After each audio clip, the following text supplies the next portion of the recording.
Good morning, friends. Hope you're well. So, today we're playing in my Stamperia junk journal again. Um, in the week, we had junk journal prompts that read new beginnings layout. Let's create a new beginnings layout in our junk journals. We have to use stamps and inks. We have to use birds and insects and blossoms. And then the reflection point is, where do you notice small beginnings in your own life? So in this book, I found this piece of fabric that I used to create one of the pages with, and it's got the blossoms on. So I don't need to create them. But the my journaling and my insects, I am going to add to a mixed media page that I am going to color. So I did not use inks. I crooked a little bit here. I am going to use my Distress watercolor pencils set, and this is just to show you that you don't have to do what the prompts always say. If you are in the mood for something different, please feel free to do whatever makes your heart happy, not what the prompts suggest. But that's just to give you some idea on what to do. So firstly, I'm going to wet my page that I'm going to color in, and then I'm going to add some of those distress crayons in my most um, favorite colors onto the page. And I'm not doing it so that it will create a fabulous artwork. I was just in the mood for playing, and I haven't used these in quite some time, so it's just a relaxing time, just getting to know the product and see what it does, how to use them. I find if you go directly onto the page, they do not pick up as much if you add water. So I'm going to scribble them onto a piece of craft mat and then add some water and then add them to my page to create a watercolor effect. I'm just going to use a couple of colors and then I'm going to dry them, and then I'm going to start doing my journaling onto this piece of mixed media cardstock.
Once I'm happy with how my colors looked, and I've dried my page thoroughly, I'm doing some journaling, and I'm actually just writing down a prayer to say thank you for all the new things that is happening in my life.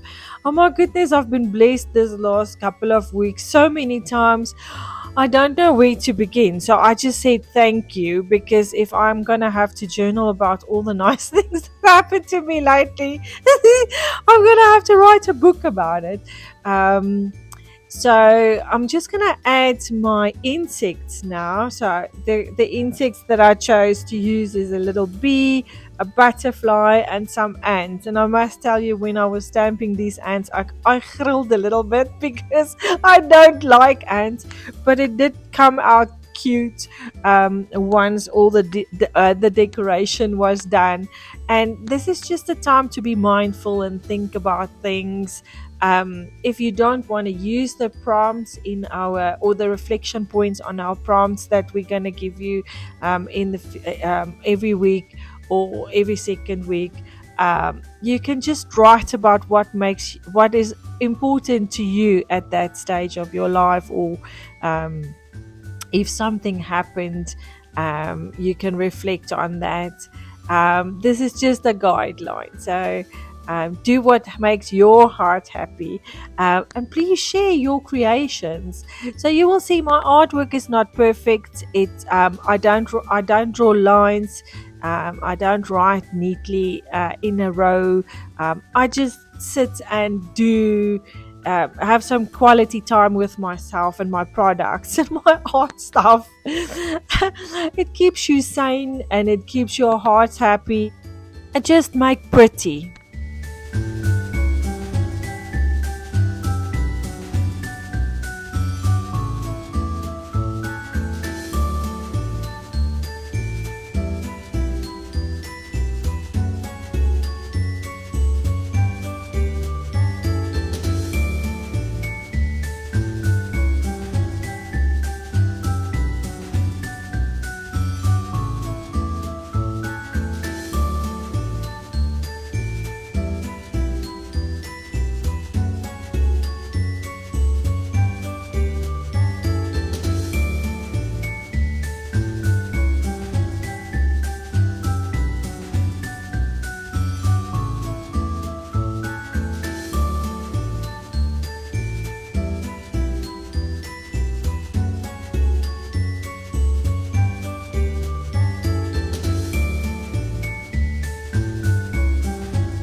Now that my journaling is done, I fussy cut it so that it looks cute and nice, and that you only see the colored piece I did with the watercolor pencils.